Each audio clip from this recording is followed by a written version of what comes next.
Assalamualaikum warahmatullahi wabarakatuh. Perkenalkan, nama saya Sri Maulina Otolua dengan NIM 4334200003 dari jurusan Fisika Program Studi Pendidikan Ilmu Pengetahuan Alam Universitas Negeri Gorontalo. Pada video presentasi kali ini saya akan membahas mengenai ekologi sebagai dasar ilmu lingkungan dan kajian kasus serta permasalahan lingkungan. Ilmu lingkungan, kita harus mengetahui definisi ekologi terlebih dahulu. Ekologi merupakan salah satu ilmu dasar bagi ilmu lingkungan.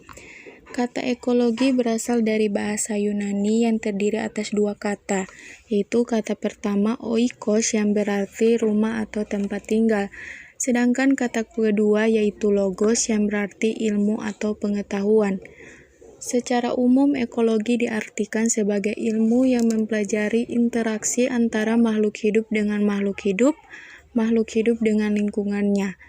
Ilmu yang mengkaji ekosistem adalah ilmu ekologi, di mana ekosistem adalah interaksi antara komponen abiotik dan biotik, antara komponen biotik dan biotik, serta organisme lain dengan organisme lainnya.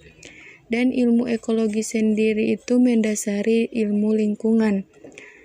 Dalam ekologi terdapat dua komponen atau unsur penyusun ekologi yang terdiri dari faktor biotik dan faktor abiotik.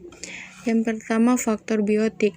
Faktor biotik atau unsur biotik berdasarkan fungsinya dapat dikelompokkan menjadi 3, yaitu produser, yang bersifat autotrof, itu dapat menyediakan makanan sendiri melalui fotosintesis. Jumlah biomasanya yang paling banyak, contohnya tumbuhan yang berhijau daun. Kedua, konsumen.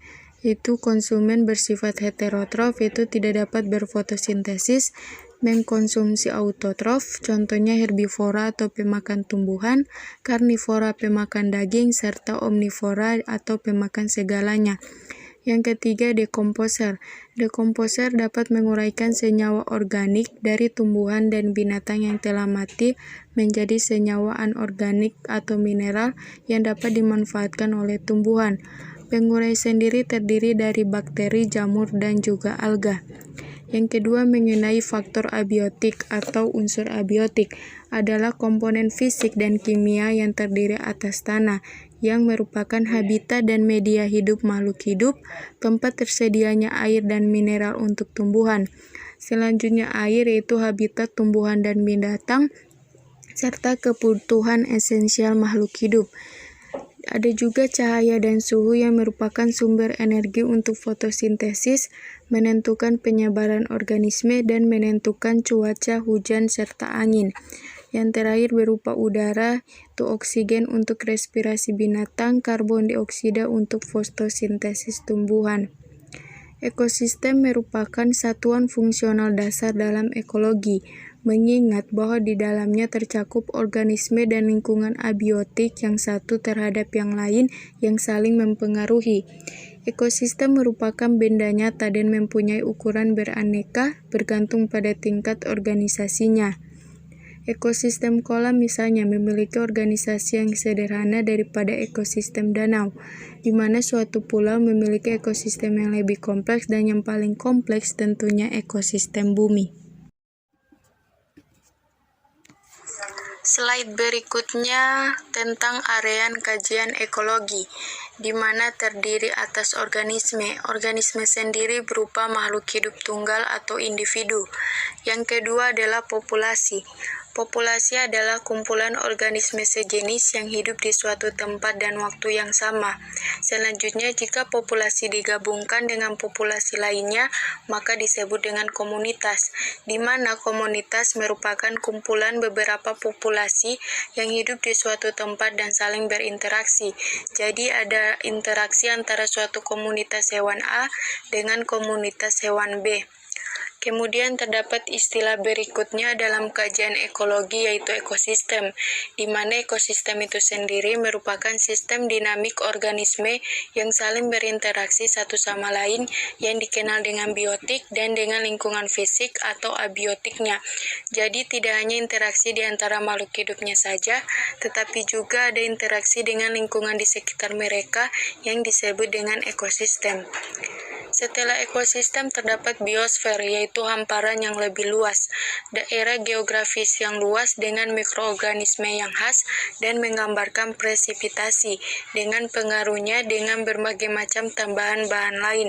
Salah satunya adalah hujan yang kemudian juga berpengaruh terhadap ketinggian dan temperatur dari daerah tersebut. Jadi semakin kompleks tentunya. Slide selanjutnya menunjukkan hubungan ekologi dengan ilmu lingkungan, di mana ekologi menjembatani antara ilmu lingkungan kehayatan dan ilmu lingkungan kebendaan, di mana dalam ilmu lingkungan kehayatan atau biosains, yaitu mencakup tentang organisme yang mempelajari tentang anatomi, taksonomi, morfologi, embriologi, fisiologi, evolusi, dan genetika, dan juga dalam ilmu lingkungan kebendaan atau fisikosains itu membahas mengenai geologi, geodesi, geografi, agronomi, meteorologi, hidrologi, limnologi, dan oseanologi, di mana kedua ilmu tersebut memiliki hubungan timbal balik. Mengenai lingkungan hidup, kita harus mengerti pengertian dari lingkungan. Lingkungan adalah semua faktor eksternal yang bersifat biologis dan fisika yang langsung mempengaruhi kehidupan, pertumbuhan, perkembangan, dan reproduksi organisme serta komponen di sekitarnya. Komponen di sekitarnya mencakup manusia dan perilakunya yang membentuk sosiosistem, yaitu terdapat dalam bidang ekonomi, politik, agama, pendidikan, pertahanan dan keamanan, serta etika. Jadi, hubungan antara manusia dan juga ekosistem dapat membentuk lingkungan hidup.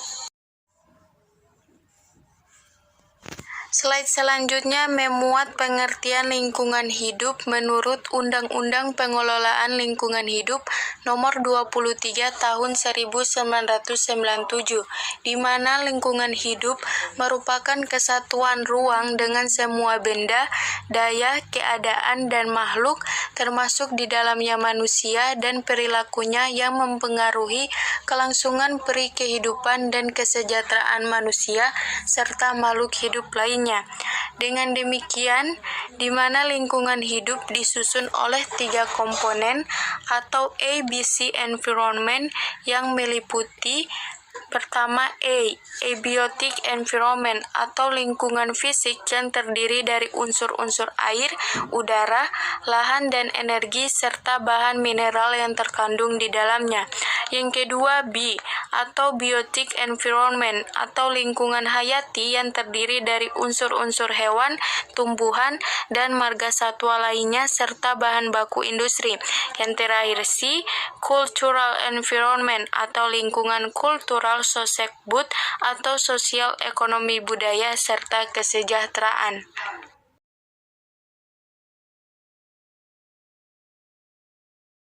Pada slide berikutnya atau merupakan slide terakhir, saya akan membicarakan mengenai kajian kasus serta permasalahan lingkungan yang ditimbulkan dan berhubungan dengan ekologi serta sistem di dalamnya, yaitu kasus penambangan pasir besi beserta dampaknya terhadap keberlangsungan pariwisata pantai, di mana gambar pertama ini memuat Pantai Delodo di Kecamatan Puncak Laban. Potensi bahan galian pasir besi memiliki sebaran yang cukup luas di Indonesia. Berdasarkan data yang dihimpun dari Kementerian Energi dan Sumber Daya Mineral, beberapa daerah yang memiliki potensi pasir besi antara lain Pantai Barat Sumatera, Pantai Selatan Jawa dan Bali, Pantai-pantai Sulawesi, Nusa Tenggara Timur, Maluku, dan Pantai Utara Papua. Potensi pasir besi Pulau Jawa umumnya berasosiasi dengan bentang alam pantai yang memberikan potensi sumber daya alam tambahan berupa pariwisata yang menyuguhkan pemandangan indah dengan karakteristik deburan ombak tinggi khas pantai selatan Pulau Jawa. Tambahan potensi sumber daya alam tersebut membuat pesisir selatan Pulau Jawa lebih potensial untuk dikembangkan dibanding pesisir utara Pulau Jawa. Namun, pengembangan wilayah lintas sektoral dalam pengelolaan daerah pesisir seperti pada kondisi tersebut berpotensi menimbulkan permasalahan baru. Salah satu bentang alam wilayah kepesisiran yang memiliki potensi pasir besi adalah Pantai Dlodo di Kabupaten Tulung Agung. Pantai Dlodo selain memiliki panorama pantai yang indah juga terdapat potensi pasir besi yang telah dilakukan penambangan di beberapa titik. Kedua jenis potensi ini apabila dikelola dengan baik akan memberikan manfaat perekonomian yang lebih besar, khususnya bagi masyarakat sekitar Pantai Dlodo, serta pembangunan daerah pesisir selatan Kabupaten Tulung Agung secara lebih luas. Gambar 2 ini merupakan aktivitas penambangan pasir besi di Pantai Dlodo. Aktivitas penambangan pasir besi yang dilakukan di pesisir pantai memberikan pengaruh pada pengembangan pariwisata Pantai Dlodo, di mana aktivitas penambangan pasir besi yang mempengaruhi kondisi lingkungan secara tidak langsung telah mengubah tipologi Pantai Dlodo dan berdampak pada keindahan pantai. Pariwisata pantai yang mengandalkan unsur estetika atau keindahan pemandangan alam sulit untuk berjalan berdampingan dengan aktivitas penambangan pasir besi yang cenderung akan menurunkan kualitas pemandangan pantai. Hal ini diperparah dengan bekas-bekas aktivitas pertambangan pasir besi yang dapat meningkatkan risiko atau ancaman kerusakan lingkungan seperti abrasi dan pergeseran daerah pasang surut air laut. Di sisi lain, bahan tambang berupa pasir besi yang terdapat di pesisir Pantai Dlodo juga dapat memberikan potensi yang cukup menjanjikan. Hal ini didorong dengan ketersediaan beberapa perusahaan penambangan untuk mengeksploitasi potensi pasir besi yang ada di Pantai Dlodo. Dalam hal ini, kesepakatan antara pemerintah daerah dengan perusahaan penambang maupun kesempatan antara perusahaan penambang dengan penduduk setempat dapat mendukung terjalinnya kerjasama yang saling menguntungkan bagi pihak terkait. Seperti yang terjadi di wilayah kepesisiran Pantai Dlodo, proses penambangan pasir memberikan pengaruh yang cukup signifikan terhadap perubahan tipologi pantai, di mana hal tersebut dapat berpengaruh terhadap pengelolaan objek wisata yang ada. Dalam hal ini, kajian ekologi diperlukan untuk menjelaskan beberapa dampak dari penambangan pasir besi, di mana hasilnya dapat dijadikan sebagai pertimbangan pada fokus untuk pengembangan daerah pesisir Pantai Dlodo.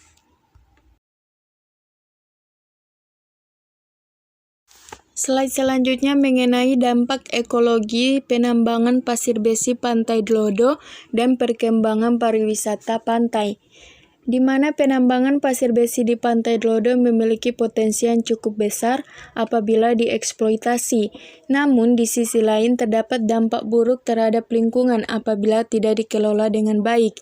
Dampak ke lingkungan dari penambangan pasir besi berimbas pada pemandangan di beberapa titik di Pantai Dlodo menjadi tidak indah.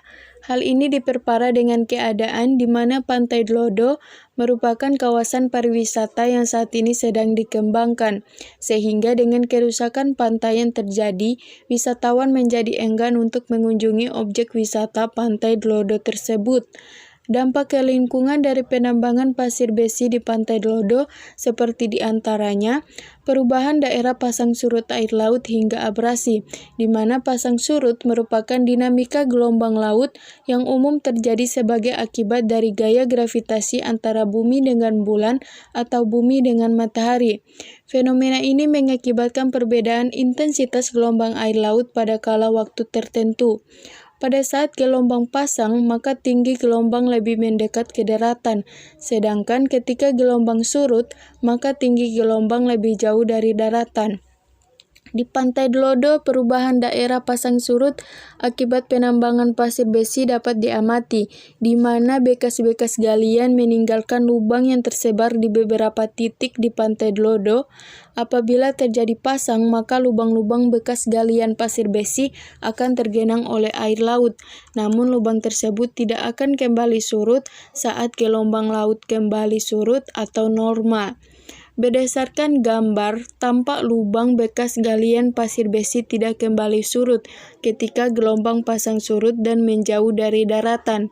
Diprediksi apabila kegiatan penambangan pasir besi terus dilakukan tanpa memperhatikan dampak tersebut, maka lubang-lubang bekas galian akan semakin meluas, hingga daerah pasang surut air laut menjadi lebih dekat ke daratan. Hal ini akan berdampak pada tenaga gelombang yang menggerus daerah pantai.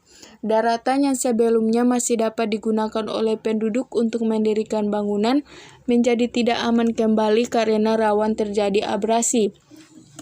Di wilayah kepesisiran Pantai Dlodo, fenomena terjadinya abrasi dapat mengakibatkan mundurnya garis pantai sebagai hasil adanya aktivitas gelombang dan pasang surut air laut.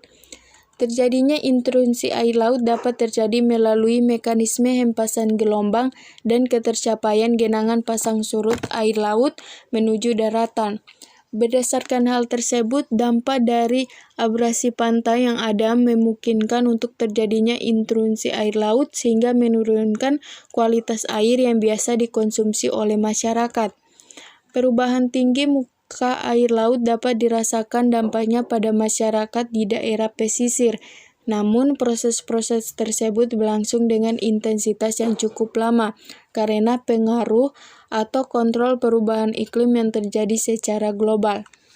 Dampak yang terjadi pada masyarakat kepesisiran dapat berbeda-beda, tergantung pada keadaan atau tipologi pantai yang dipengaruhi oleh aktivitas manusia.